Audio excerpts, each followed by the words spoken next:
はい、皆さんこんにちは。前回予約サイトでの予約もうまくいかず、さらに上陸確率が 60% という中で奇跡的に軍艦島に上陸することができました。僕は歴史という科目がすごく苦手なんですけども、実際にこうやって行ってみることで教科書には載っていない歴史の背景やエピソードなども含めて知ることができ、すごく勉強になりました。またこうやって旅の中で実際に見て覚えたことって忘れないんですよね。学生の頃に旅をしていたら歴史が好きになっていたかもしれないですね。はい、というわけで長崎市内に戻ってきました。まずは腹ごしらえということで、ちゃんぽんで人気のお店味森さんにやってきました。まだお昼にはなってなかったんですけども、僕たちで満席になりました。食べたのはもちろん人気の長崎ちゃんぽん。そういえば昨日もドライブインもみしてちゃんぽんを食べたような気がしますが、ちゃんぽんって何回食べても美味しいんですよね。長崎ちゃんぽんって圧倒的な存在感ですよね。山のように盛られた彩り豊かな具材、立ち上がる湯気とともに炒め油と魚介の香ばしい香りが驚くほど優しくまろやかな口当たりです。クリーミーなコクの奥に野菜の甘み、そして魚介類から染み出したであろう深い旨みが幾重にも重なって押し寄せてきます。この野菜がたっぷり乗ってるのがいいね。野菜がたっぷり乗ってるのがいい。長崎ちゃんぽん最高です。続いてやってきたのはとてもベタな観光地なんですけども、ここ眼鏡橋です。何度かねここには来たことがあったんですけども、ハート石って見たことないよねっていうことで、味森さんからすぐ近くだったので見に来ることにしました。探してたんですけど行き過ぎてました。どうもこの辺だということでね、ちょっと引き返してみるとすぐそこにありました。なんか金がいっぱい刺さってんね。これなんかこう後からはめた感がない。これ昔からあった。以前来た時にはハートストーンはあったのかなと思って調べてみたところですね、1982年の水害で眼鏡橋が一部崩壊するなどの甚大な被害を受けたそうです。その復旧工事の際に石工さんたちが遊び心でハートストーンを護岸の石の中に埋め込んだそうです。ということは随分前からあったんですね。以前来た時は全く気づきませんでした。眼鏡橋は1634年寛永11年に興福寺の2代目住職であった中国出身の僧木須如定によって架けられたそうです。当時の日本において石だけでアーチを組む技術は非常に画期的でした。今日は風がないので橋のアーチが水面にくっきりと映り、本当に眼鏡のように見えますね。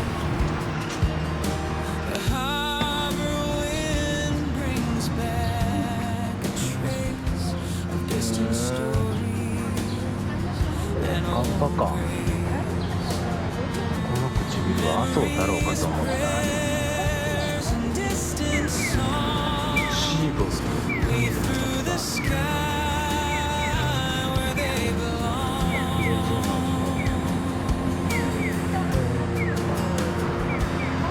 次にやってきたのは長崎出島。この島内にも上陸したことがなかったので、今回は上陸してみたいと思います。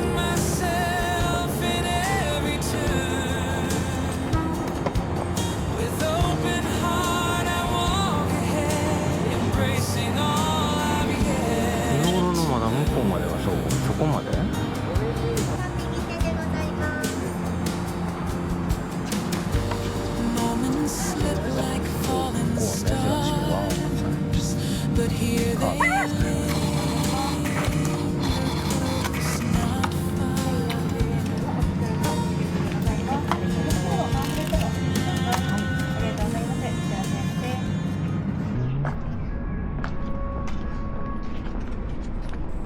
鎖国時代に日本で唯一西洋に開かれた窓だということは歴史に疎い僕ですら知っています。しかし有名な観光スポットの裏側には私たちがまだ知らない多くの物語が眠っていました。この扇形の人工島、きっと幕府が威信をかけて作ったのだと思っていたのですが、でも本当は違ってたんですね。これは幕府の命令で長崎の町人たちが膨大な借金をして作らされた、いわば迷惑な島でした。その代わり彼らは出島の大家さんとなり、オランダ人から賃料を取る権利を手にしたそうです。国策のための巨大なレンタル施設、その建設費を民間が負担したというのですから、当時の長崎商人のたくましさには驚くばかりです。その政府の負担を民間に押し付ける、押し付けまくるという話、どこかで聞いたような話ですよね。この小さな島から日本の初めてが数多く生まれました。ビールはこの前の動画で話しました。他にもコーヒー、チョコレートはもちろん、建物を湿気から守ったこのカラフルなペンキ、オランダ人が楽しんだ羽根つき遊びから生まれたバドミントン。私たちの日常はこの出島と確実につながってるんです。そしてこの出島の物語には欠かせない人物がいます。フィリップ・フランツ・フォン・シーボルト。日本の近代医学の父として知られる偉大な医師です。しかし彼の素顔はそれだけではありません。日本の地図を国外に持ち出そうとしたシーボルト事件ではスパイのようだと非難され、国外追放の身となりました。英雄かスパイか、そんな彼にふと疑問を抱きました。日本に愛する女性お滝さんと娘イネがいたシーボルト、彼の故郷に家族はいなかったんだろうかとふと思いました。答えは微妙。彼が日本に来た時、故郷に妻はいませんでした。彼は独身だったのです。しかし日本を追放された後、彼はヨーロッパで結婚し5人の子供を設けています。日本の家族とヨーロッパの家族、その両方を生涯思い続けたシーボルト。彼の人生の複雑さがこの出島の歴史そのものを象徴しているようにも思えます。父と引き裂かれた娘イネ。彼女の物語はここからが本番でした。女性が学ぶことすら困難だった時代、死に裏切られ望まぬ妊娠をするという筆舌に尽くしがたい苦しみを経験しながらも、彼女は自らの意志で道を切り開きます。日本初の女性産科医として彼女の不屈の魂こそ、父シーボルトが日本に残した最高の遺産だったのかもしれません。シーボルトが日本に広めたものの一つにピアノがあります。日本に現存する最古のピアノ。しかしそのピアノは今出島にありません。ではどこへ。シーボルトが追放される際、このピアノを最も信頼する弟子の一人、光陵斎に託しました。ピアノは師から弟子へ、そして人から人へと大切に受け継がれ、奇跡的に戦火を免れ、今は山口県萩市の熊谷美術館にあります。いやー、こんなところにシーボルトのピアノがあったなんて全然知りませんでした。萩市は前のハイエースキャンピングカーで訪れた場所だったんですけどね。この出島にはもう一つ最大の秘話が隠されていました。開国後役割を終えた出島は周囲を埋め立てられ、市街地の中に完全に姿を消してしまったのです。かつての扇形の輪郭が失われ、出島は一度地図から消滅しました。この姿は幻ではありません。1951年から始まった100年計画とも言われる壮大な復元事業によって蘇った奇跡の姿なのです。長崎の人々の歴史への誇りと情熱がこの島を再び現代に呼び戻しました。出島を歩けば石畳の一つ一つに、建物の柱一本一本に教科書には載らない人々の息遣いが聞こえてくるようです。町人たちのたくましさ、シーボルトの情熱と愛、稲の不屈の魂、そしてこの島をよみがえらせた現代の人々の思い。長崎の旅はただ景色を見るだけではもったいない。その裏にある物語を知れば、目の前の風景はもっと深く、もっと愛おしくなるはずです。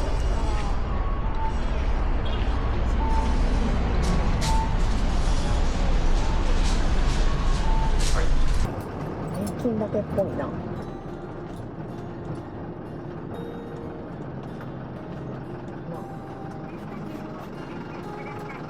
現金だけやわ。なんぼ？現金だけ。だからなんぼ3000円。なんで？おい、2400円って言うとったんちゃうん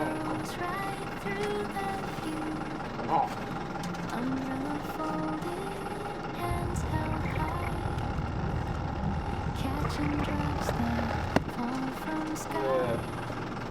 最大2400円って書いてあったの30円とか。どういうこと？こ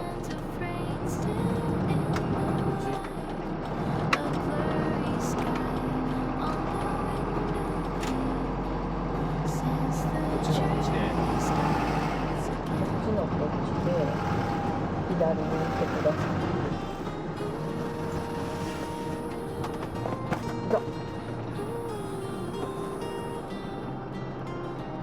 駐車場最大2400円って歌ってるのに3000円取られました。はい、西海橋オートキャンプ場にやってまいりました。いいね。今日は貸し切りだそうです。で、第1サイトの方にやってきました。第3サイトもまあまあええけどね。ここめっちゃ風が気持ちいいですわ。この日はね、すごく気持ちのいい風が吹いていました。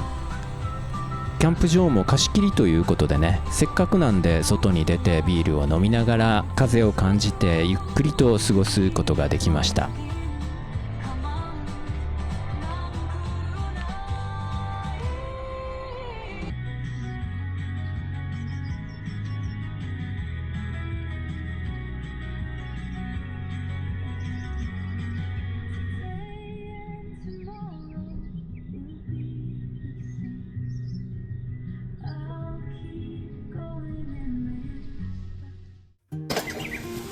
今日はジャンボハンバーグ。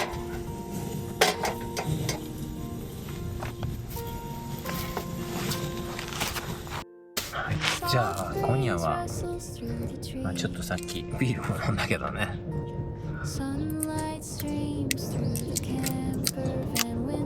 あれ皮がきれいにめくれません。今日はね、イタリアでしたっけこれ。スペインでした？行ってないですか？スペインのスパークリングワイン、ロジャークラートセレブラル、ロジャークラートセレブラルスパークリングワイン辛口ロゼです。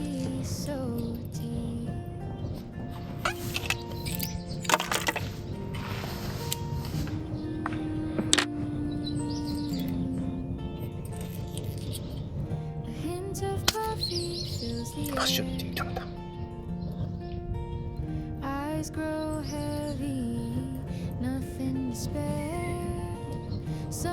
い、大丈夫でした。素晴らしい。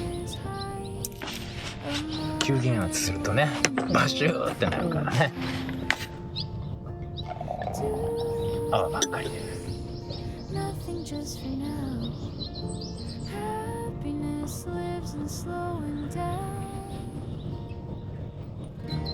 ロゼ久しぶりやね。ほんまやね。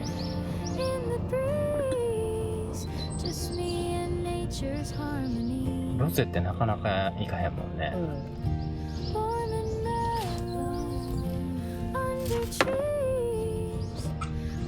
そしてさっきのビッグハンバーグ、こんなんです。そしたら、はい、お疲れ様です。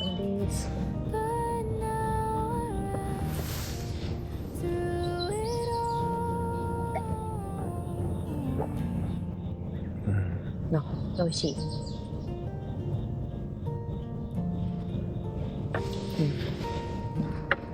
いいっすね。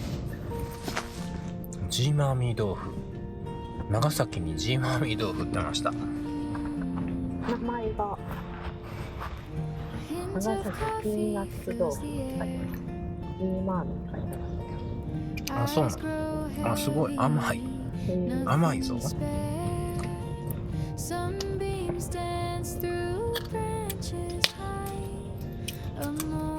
あ、なんか沖縄と違ってそのプルプル感じゃなくて、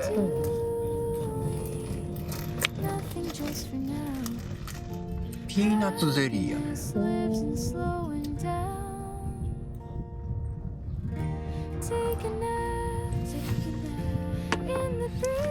ピーナッツゼリー。豆腐じゃないな。あ、やっぱ種類が違うの。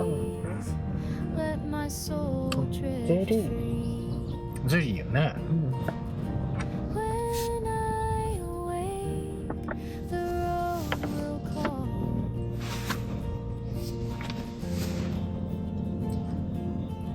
ピーナッツを固めたみたいな感じだね。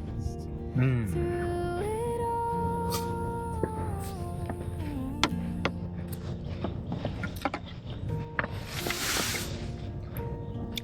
安定な味コールスローサラダです。で、ハンバーグをちょっとかじらなあかんね、これ。で、味付け、塩コショウとか。ソースいるかな。いただきます。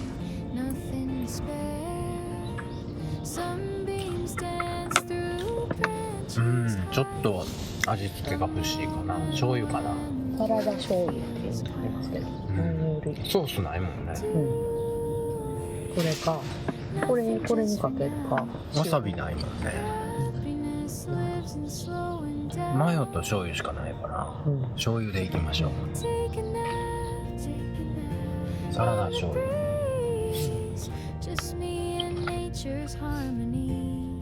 サラダ醤油。サラダ醤油。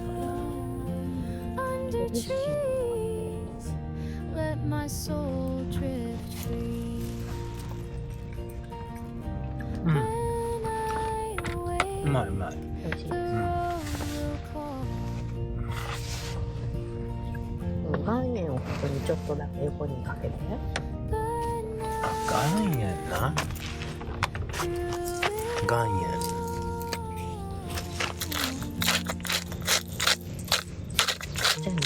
ちっちゃい虫が。タンパク質。それもタンパク質のうちや。あ、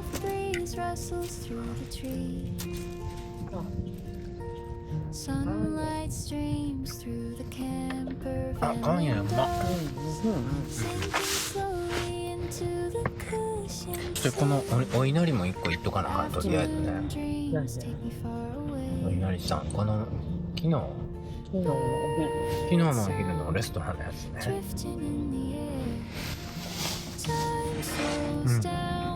ちゃんぽんの定食。あ、うまいうまい。中身は白ご飯、酢飯。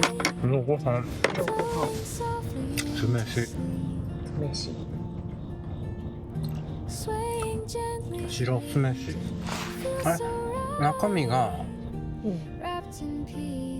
混ぜご飯、ちらし寿司。中身がちらし寿司のやつは関西だけじゃん。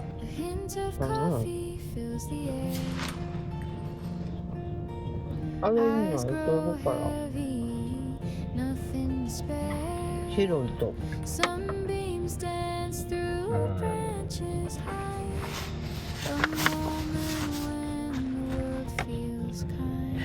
僕らの地元ではこのいなり寿司の中にはあれ何が入ってる？人参とかごぼうも入ってる？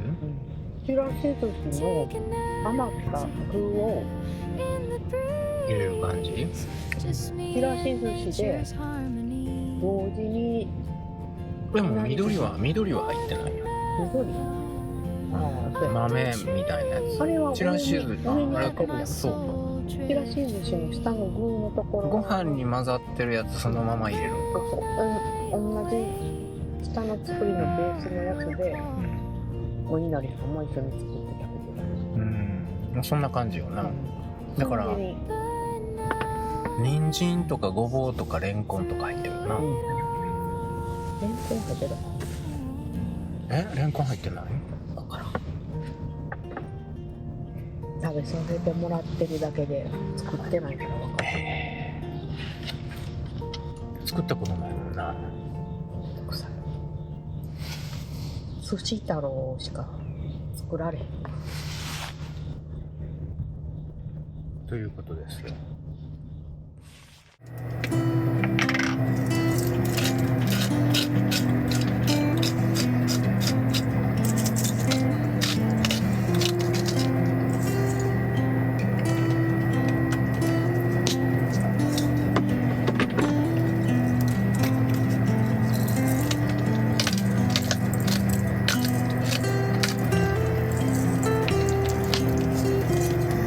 どうしよう、外にテーブル出してみてんけど。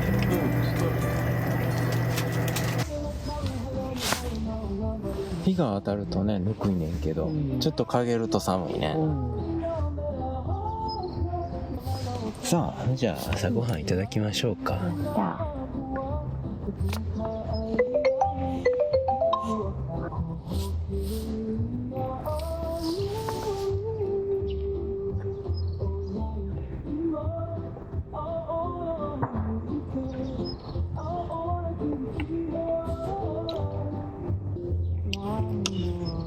あこれ、150ミリ測ったらやっぱり濃厚や。いつもどんだけ薄めとってんっていう話やな。ポタージュ味。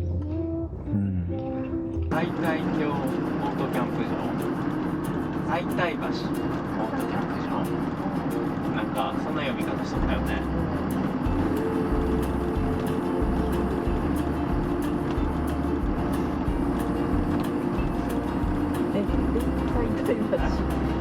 オートキャンプ場で終わっちゃうんだけど。読み方オートかな。はい。今その答えを言っ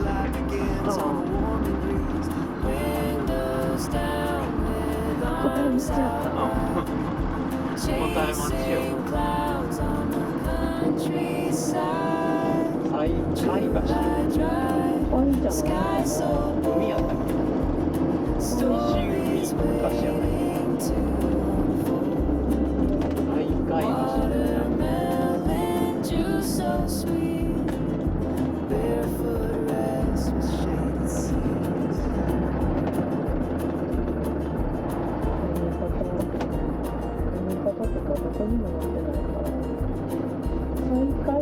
Tiny town temple bell, when chimes ring where silence dwells. We find a bench beneath the blue, share a snack just made for two. Laughter で、西海橋オートキャンプ場、景色はねめっちゃ良かった。で、シャワーもトイレも綺麗で清潔な感じでしたけど、簡易的な感じでね。で、炊事場もあちこちにあって、まあまあいいキャンプ場でしたね。で、電源サイトもいくつかありました。僕らは電源使わなかったですけどね。で、ただゴミが捨てれないっていうのはちょっと旅人にとっては辛いかな。それとダンプステーションあるんですけど、地面から20センチぐらいのパイプが突き上がってて、その先が空いてるだけなので、キャンピングカーのグレータンクからの排水はかなり難しいです。高さがあるんで、一旦バケツに組んで捨てるかなんかしないと捨てることはできないですね。ブラックタンクは捨てれるんかな。そこに一緒に流すような感じでしたけどね。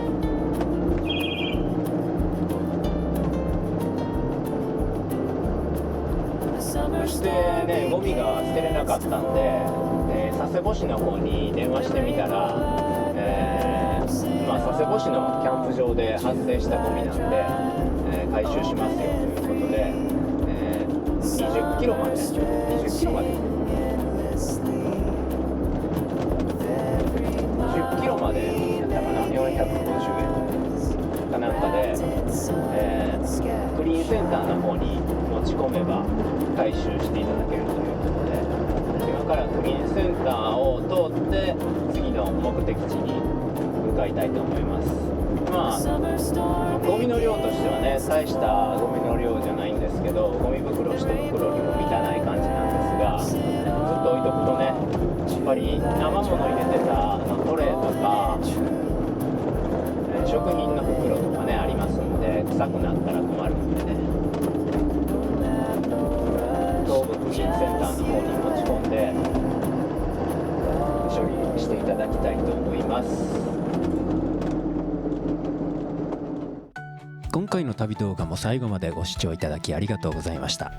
ところで僕が今乗ってるこのキャンピングカーですが、実は2年前に普通の中古バスだったものを僕自身が一から DIY して改造してるんですね。もう一つの DIY チャンネルの方ではバスの全塗装から始まり、ベッドやキッチン、床暖房やエアコンの設置、さらには最強の電気システムを組むために初めてのアルミ溶接に挑戦したり、素人が試行錯誤しながら旅ができるキャンピングカーに仕上げていく、その全記録を動画で公開しています。このバスどうなってるのと少しでも気になった方はぜひ概要欄のリンクから DIY チャンネルの方も覗いてみてください。きっともっと旅が楽しく見えるはずです。それではまた次の動画でお会いしましょう。チャンネル登録もよろしくお願いいたします。